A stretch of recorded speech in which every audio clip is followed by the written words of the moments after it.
OK, well, who better to speak to about royal traditions than historian and broadcaster Rafe Heydel-Mankoo. Rafe, thank you very much indeed for coming into the studio, and you look fabulous. Happy Christmas to you. I thought I had to try my best next to you. I know, I mean, sequins aplenty, adorned with sequins like a bauble.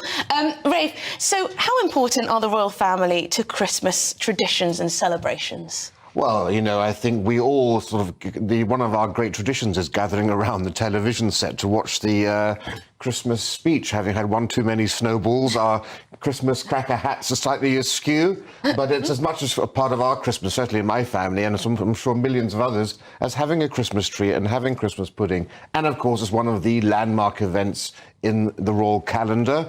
Every monarch puts their own sort of tinge on things. The king has made some slight modifications. You know, for example, he's banned foie gras because of his concern about animal rights, yes, and so forth. Is my mic still on? Yes, I think you're all right. I think you're all right. But what we're seeing, of course, is that, you know, after a very, very difficult year for the royal family, we have now the largest gathering of royals coming together today at Sandringham, 45 people, and the royal tradition simply follows as it did with his mother, you know, following the German tradition of Christmas Eve. There will be the decorating of the tree today. Some people have had their trees in their houses for weeks, but for the royal family today is when they put the finishing touches, and then the family will open up their Christmas presents after afternoon tea, which is a tradition that goes a lot way back to the time of Victoria and Albert. And then, of course, they have the famous Boxing Day shoot. So very much the structure of Christmas stays the same, although there are some slight modifications. Rafe, my local council seems to have jumped the gun a bit. They've already put out the little pens to recycle your Christmas trees. Some people have only just put them up. Well, we have to remember, we are still in Advent until midnight tonight. Christmas starts at midnight and goes on for 12 days. So your tree should actually... We're putting up ours today, and it goes on until the 6th of January, the Epiphany. Although if you're Orthodox, perhaps it's rather later in the year. We all have our own traditions. But I don't want to think about sending my Christmas tree to the dump quite yet. Not very nice. I wonder if we can have a little quick look at the behind-the-scenes teaser that the royal family have posted on the royal Instagram. Let's have a look. Can we just have complete quiet on the floor, please? Roll cameras and record. No, we're rolling, so whenever you're ready. Your own time, then. Well, there you go, King Charles, behind-the-scenes teaser for the Christmas message tomorrow. Do you think they're aware that they really need to keep this tradition alive? I mean, we often hear about how young people aren't so interested in the royals, lots of Republicans and this and that. The Christmas message, does it need to be worked on in order, well, so that it survives? Look, it's the one time of the year when the sovereign has the chance to speak directly to the nation, in fact, to the Commonwealth. Remember, this is going out to Canadians, Australians, the people of Tuvalu. Everyone is getting to watch this. It's a Commonwealth message, and there's no interference from government, from prime ministers. This is very much the king speaking to his peoples, and I think the king hugely appreciates having that opportunity to spread his own message.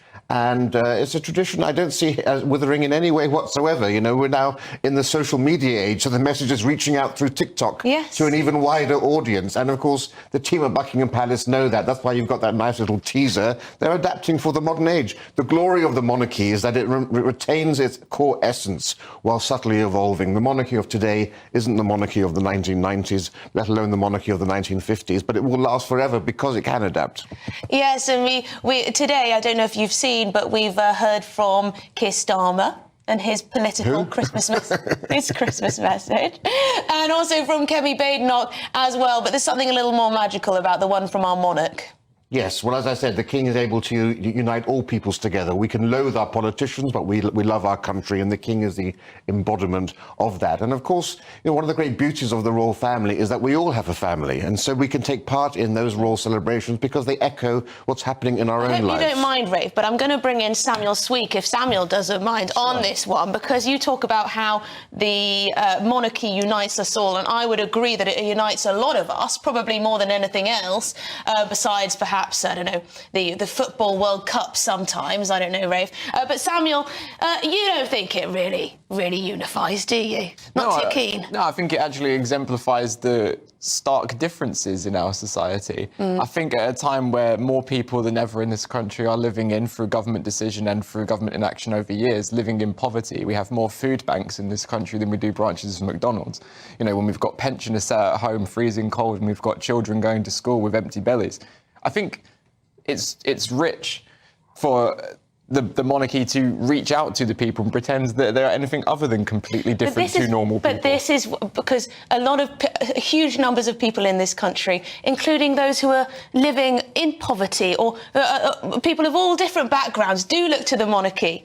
Do look to the monarchy for guidance and reassurance. No one does more to raise awareness about the poverty in this country, about the homeless. No one does more to actually celebrate and promote soup kitchens, the Girl Guides, to every sort of charity you can imagine, than the royal family. You know, they are the supreme champions of civic duty in our country. You know, and there's a reason why the voluntary ethic was created in Britain in the 19th century. It was the monarchy that sponsored St John's Ambulance, and all of the charities we now think about as being traditionally British have their roots through their patronage by the monarchy, who can give attention to these unsexy charities in a way that they wouldn't otherwise get any front page coverage.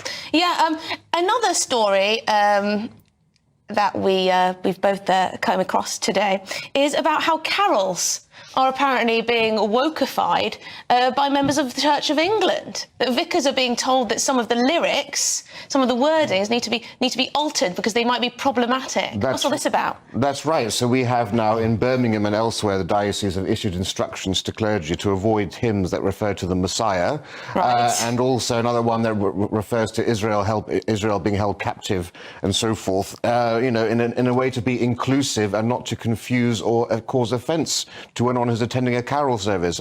I'm sorry, if you're likely to be offended by carols, I'm assuming you wouldn't be in a church to begin with. God help us if they sing "God Rest Ye Merry Gentlemen," you know. I'm imagining they don't sing "White Christmas" because it's not really a carol, but I'm assuming that there are no pigs in blankets being served during the post-carol service reception, lest they offend anyone who insists on halal or kosher. I mean, you know, if you go to a mosque or to a synagogue, you don't expect that they're going to accommodate your own needs and means. You know, those churches that are doing best in this country are those that stand for something, that stand by the strength of their own convictions. That's why we see mosques are full, Catholic churches are full, the Baptist and evangelical churches are full. The Church of England is trying to be all things to all people, and it's because of that it's losing its flock, because it's appealing to those demographics who have no interest in it whatsoever, whilst at the same time neglecting the clergy, the laity, who are still small C conservatives. You know, the Church of England used to be called the Tory party of prayer. Increasingly, it looks like it's the Green Party of prayer. It is utterly bizarre that these carols that people have been singing for generations need to suddenly be adapted because of sensitivities. I do wonder whether it's imagined sometimes. Another one that caught my eye is that apparently girls are going to sing in the choir at the Christmas Day service at St Paul's Cathedral for the first time in the cathedral's 900-year history. Now, I think girls are wonderful at singing, and there are many wonderful mixed choirs, and there are wonderful girls' choirs too.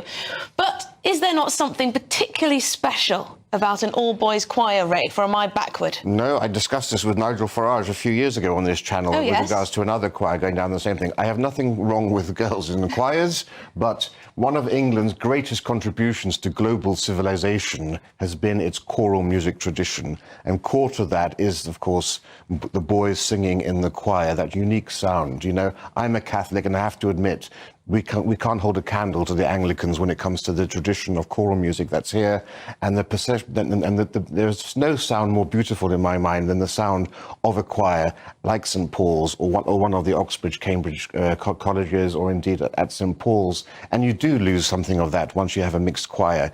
You know, it's a matter of personal taste, but I think that is as close as you can get to perfection. Closest to heaven as you can get is an English boys' choir. There's just something very moving about hearing an all-boys choir in a church setting. Something very wonderful and unique about it. I don't know. I mean, perhaps as a female, I should be saying, no, women should be allowed in all of these things. But I do sometimes, women are allowed their own spaces. I mean, sometimes not with particular political ideologies. But women are allowed their own spaces. They're allowed their own clubs. They're allowed their own things that are purely for women. I mean, what's wrong with an all-boys choir? Shall we bring in the panel? Thank you very much, Rafe Heydel-Mankoo. We've also got James Hill here and Samuel Sweek. Samuel, have you got a problem with an all-boys choir? Do the women have to barge in? In honesty, Emily, I actually don't really have an opinion. Oh, come on, you must have an opinion. OK, so let's say you were a member of an all-boys choir, yeah? And then suddenly someone decides that the progressive thing to do is to allow the girls in. Would you be happy? I don't really honestly think I would mind. I honestly don't think. I think it's good. I think having that level of mixed society, whether it be a choir, whether it be elsewhere, is good. It's good. And I'm not sure Samuel has appreciated the all-boys choir in the past. James, what do you think? Well, I mean, I love Rafe's answer there, and I think coming from a Catholic as opposed to someone within the Anglican tradition, I think said all the more for how beautiful that sound is. I mean, my personal view, I suppose it's very much up to whether this is going to be a one-off, first in 900 years, it's going to be a continuation, or I believe the girls in question have been members or working with the choir since September 2023. So we'll see if that continues or not.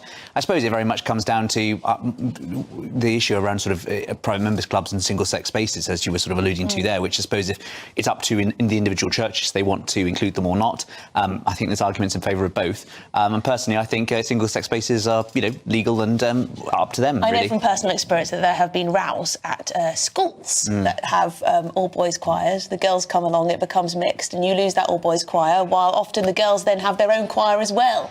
So you have the mixed and you have the girls, but then no boys, because something about all-boys things just isn't progressive. I don't know, Rafe. But we'll leave it there. Thank you very much. Rafe Heydel-Mankoo, I hope you have a fantastic Happy Christmas to you. Christmas and New Year if I don't see you as well. And also James Hill and Samuel Sweek there.